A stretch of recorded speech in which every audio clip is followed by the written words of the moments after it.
here and now. The here and now.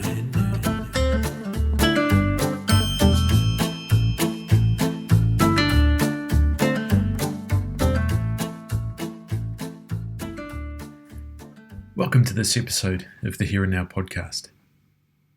When we think of capital, we think of a balance of something, how much we have to spend or invest. Every time we make a withdrawal, our capital goes down.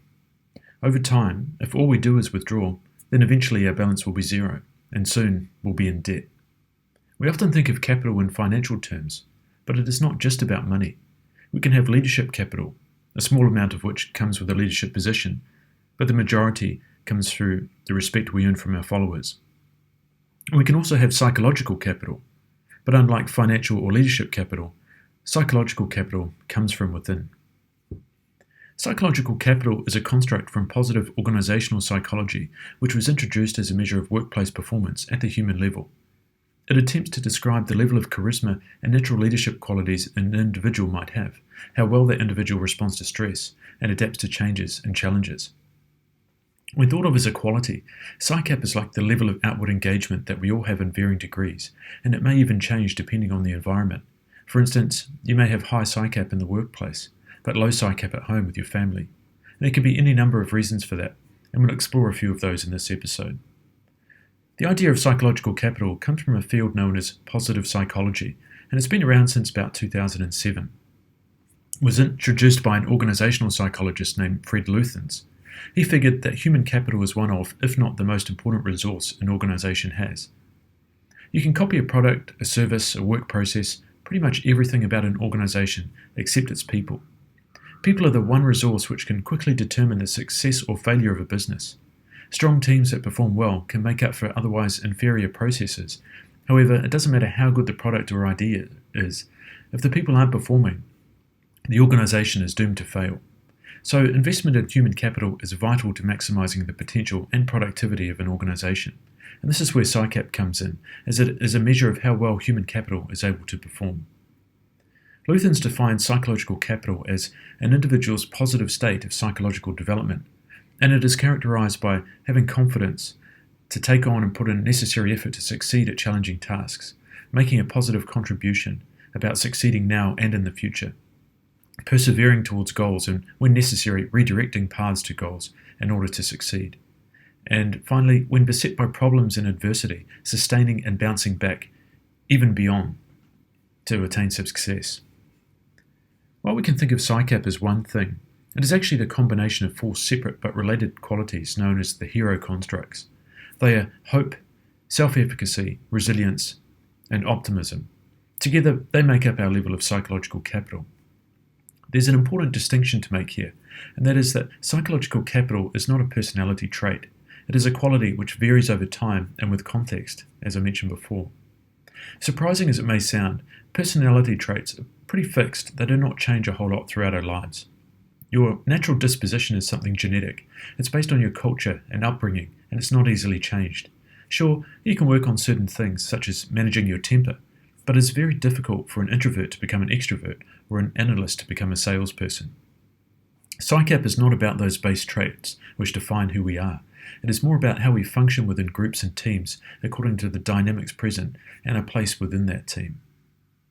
So imagine a workplace scenario to highlight how psycap and the hero constructs relate. Say you're a middle manager with a team of 5 people that you're responsible for. In your job, you have tasks to complete and there are problems to solve to achieve those tasks. And of course, there's a time which they need to be completed by, so you have some time pressure. How you set about organising your team to achieve these tasks, given these constraints, will reflect your level of psycap. You may have a high level of confidence in being able to complete the task, and that comes across to your team, so you're hopeful and optimistic. How well you motivate your team and coordinate their activities is a reflection of your level of self-efficacy. And then an issue crops up, which means you have to modify your plan. You have a problem to solve or the deadline was just made closer. Your level of resilience will determine how well you adapt to changes and increased pressure, and your optimism defines your attitude towards these setbacks. And here's the interesting thing. When psycap is considered in a workplace setting like this, it is not you as the manager that makes the appraisal of your psycap. It is your team. The 5 people who report to you will make that determination. They'll consider how strong your qualities are in those 4 areas, and this happens automatically, but it can also be measured through standardized questionnaires. But psycap isn't just exclusive to managers. We all have it, and it predicts our performance as workers as well. So methods to increase psycap in both leaders and followers will have an overall positive impact on output. But more than that, people will be happier and more satisfied. For most of us, work takes up the majority of our time throughout our life. So isn't it important that we enjoy it and that we're happy doing it? In case you're thinking this all sounds a bit airy-fairy, psycap is not a fringe concept. It's actually pretty mainstream in organizational psychology. It's considered by psychologists in many types of organizations, including different branches of the US military, and even by NASA for predicting the performance of astronauts when they work together on long-duration space missions. Now, not only is psycap a measure of workplace performance, it's also a predictor of happiness, satisfaction, and even health. When you're happy in your work, you're happy in other areas of your life, and this leads to an overall sense of fulfillment. The benefits of this are many. Happiness and contentment is tied to lower stress, and this has a direct correlation with health outcomes. Things like our weight, cholesterol, quality of sleep, how much we eat, drink, and smoke are all tied to our sense of happiness in our lives. If having high psycap can contribute to improved health and prolonged, happier lives, then surely that's something we should all be thinking about. So how can we increase psycap? If you've made it this far, thanks for hanging in, but you're probably wondering how this relates to you. Well, the reason I'm interested with the notion of psycap is because I think it has immense value when used as a lens for viewing all aspects of your life. It allows you to detach and see things in a more objective and pragmatic way. Psycap helps to explain why some people seem to have a natural aura around them and how that may change in different contexts. When you think of that special quality not as an innate gift that a person has, but as something tangible that can be broken down and reassembled in others, then it can be inspiring and motivating. We tend to fall back to this default sense of who we are, with the common notion that you just have to accept it. It's life, that's your lot, you have to get on with it. But it doesn't have to be that way. I just mentioned that our personality is somewhat permanent and fixed, and that's true, but psycap is like the interface between our personality and the outside world. By being mindful of our psycap, we can learn to consciously adapt and modify our behavior in real time, and exploit our strengths and manage our weaknesses. To do this requires paying attention to several factors, one of which is our ego, which I talked about back in episode 7. Our ego is what gets in the way of our ability to detach and be rational and consider things from a broader perspective, where we are not the center of our universe. Another factor is mindfulness. I'm going to explore mindfulness in a future episode, but for now, let's just think of it as paying attention to oneself and one's surroundings. When we let go of our ego and are mindful, we begin to see how the pieces fit together, and we can then make better decisions about how we will act and interact with others. We must also learn to intercept our negative thought and behavior patterns and redirect them into more positive outcomes. We all have this bad habit. When a situation arises, we react in a certain way. When we are stressed about something, often without being consciously aware of it, we begin to change our behavior. Often it is most obvious to those closest to us who see the changes first. That familiar pattern of a short temper or double or triple checking things, or maybe an inability to concentrate and see a task through to completion. We must learn to identify these patterns within ourselves and then retrain ourselves to interrupt them. This can take the form of simply acknowledging how you feel, or even mentioning it to someone close that you trust. Often, simply calling out the behavior interrupts it, as if the simple act of shining a spotlight on it causes it to flee.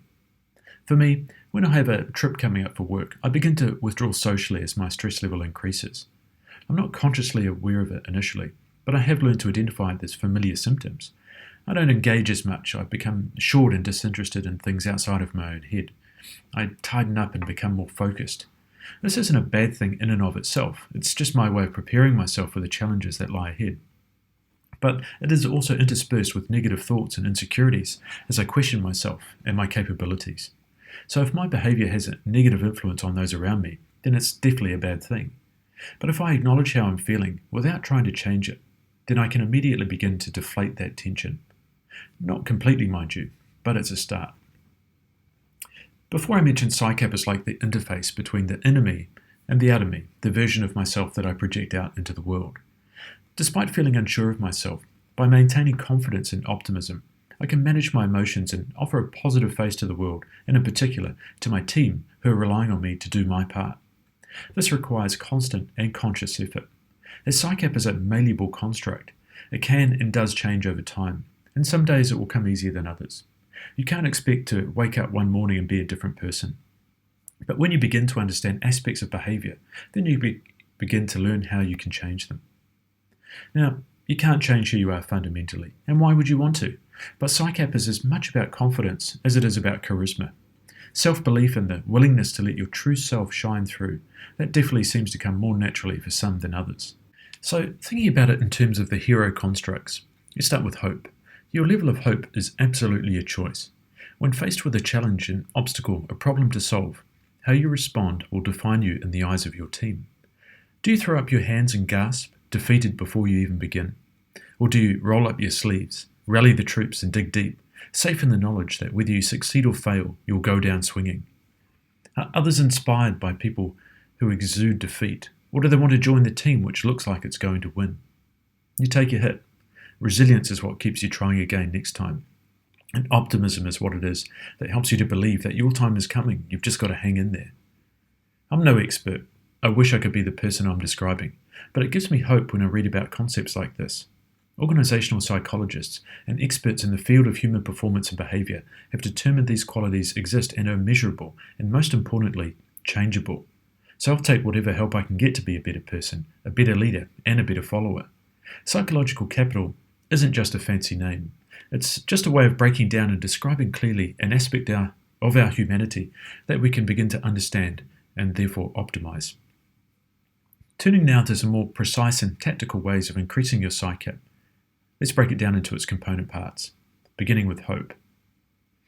In the film The Shawshank Redemption, Andy Dufresne said, "Hope is a good thing, maybe the best of things, and no good thing ever dies."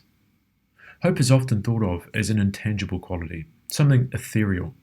When things aren't looking good, we cling to hope, as unrealistic as it may be, looking for a narrow chance of success or reprieve. But hope isn't such a thin concept as this. It's an important cognitive process relating to our sense of personal agency.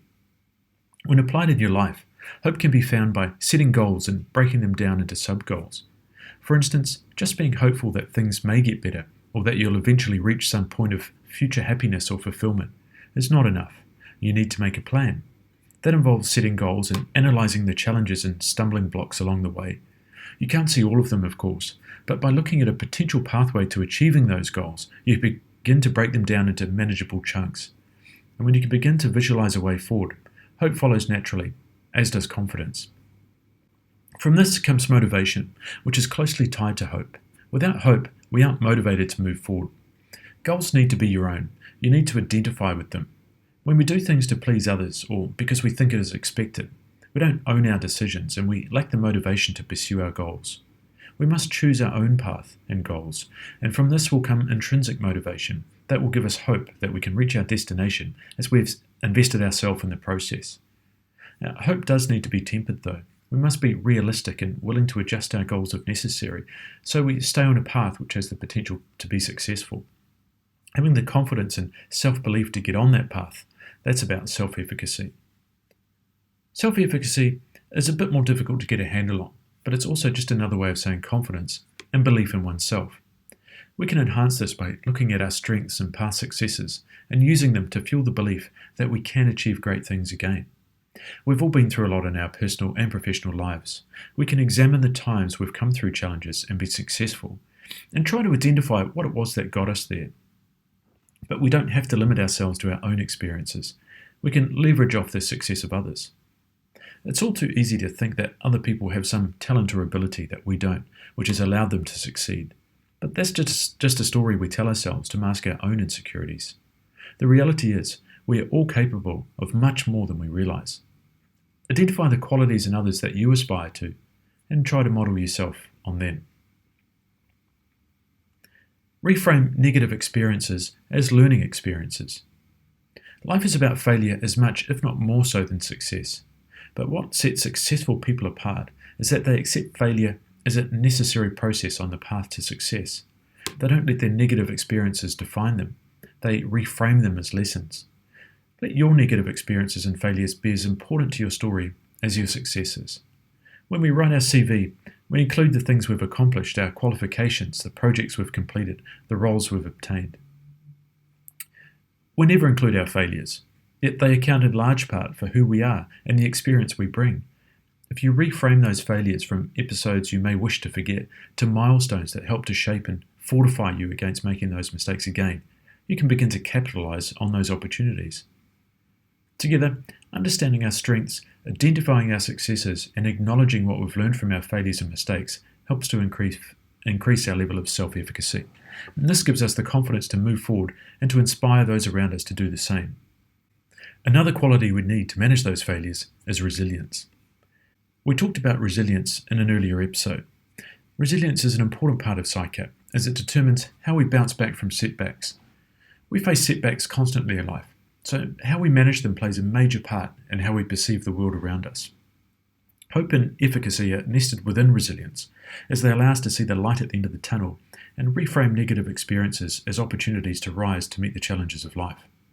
Resilience is also about how we return to equilibrium from overwhelmingly positive events, say a promotion which brings with it increased responsibility. When I became a captain of an aircraft, I was both thrilled and terrified. All those years of training and perseverance had paid off, but now it was all on me. The negative self-talk kicked in as I began to doubt myself. Being resilient allows one to return to a more balanced emotional state and not be negatively influenced or overwhelmed from the intense highs and lows of life. Finally, optimism is the sum of these parts. It's the combination of the reframing of past negative experiences, pragmatic hope for the future, and the belief not only in our own ability and potential, but that good things will come from perseverance and hard work. Optimism has to come from a place of managed expectations, though. There is such a thing as being too optimistic. If we adopt a she'll-be-right attitude, we may not be taking enough responsibility for our own fate, and that of those we are working with. Being positive, full of hope, and self-efficacy is important, but being overly optimistic can lead to the danger of ostrich syndrome, where we bury our head in the sand and ignore the realities around us. See that cup as half full, not half empty, but don't forget, it is still only half full. You can probably see how much these qualities have in common. That's why psycap is considered a synergistic property that is greater than the sum of its parts. The combination of hope, self-efficacy, resilience, and optimism is a powerful motivator, which defines how we interact with those around us.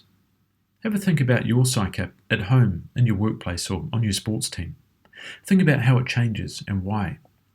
Where is it strongest or weakest, and how can you increase it in different settings? And if you're fortunate enough to lead people, then think about their psycap and what you can do to help increase it in them as well. Think about those people you've admired through the course of your life and looked up to. That great teacher you had that inspired you, or the boss who everyone loved, or maybe that uncle who could hold a room full of people in the palm of his hand as he regaled them with just another hilarious tale. Can you break the qualities of these people down in terms of their psychological capital? The hope, efficacy, resilience and optimism that they had, their confidence and apparent belief in themselves.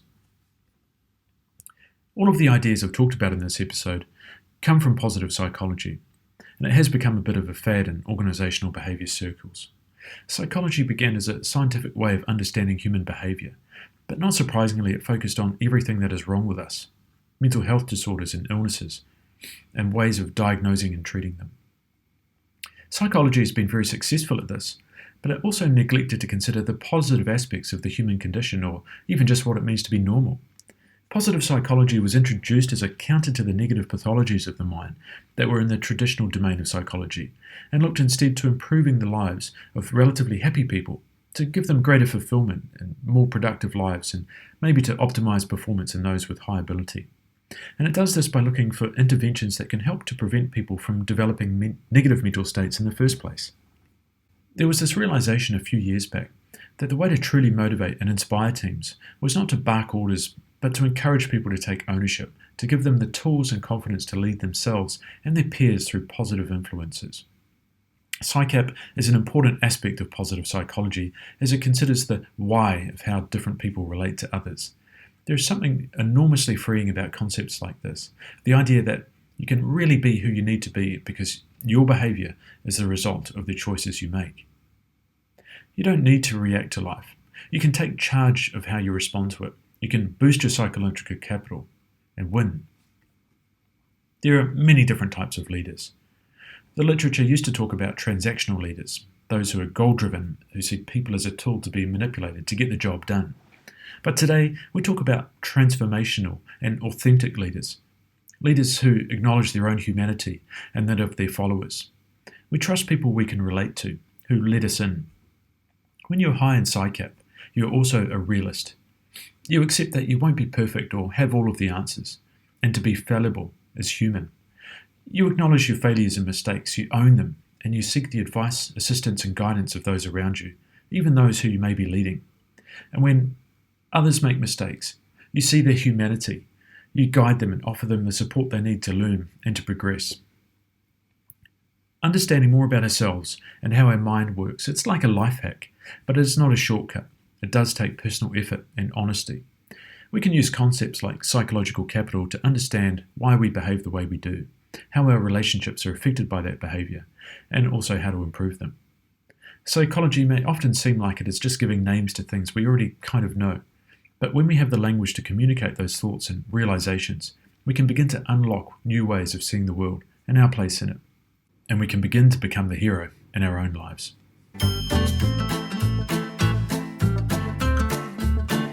Thanks for listening to this episode of the Here and Now podcast.